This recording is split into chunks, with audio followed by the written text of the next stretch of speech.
নিবন্ধন বাতিলের বিরুদ্ধে জামাত ইসলামের দায়ের করা আপিলের পরবর্তী শুনানি ২১ জানুয়ারি।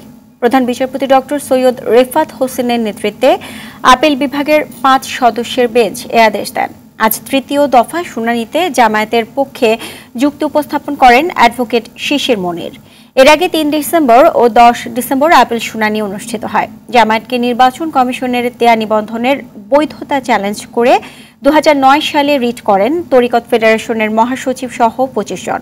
দীর্ঘ প্রক্রিয়ার পর ২০১৩ সালের ১ আগস্ট সংখ্যাগরিষ্ঠ মতের ভিত্তিতে নিবন্ধনকে অবৈধ বলে রায় দেন হাইকোর্টের বৃহত্তর বেঞ্চ।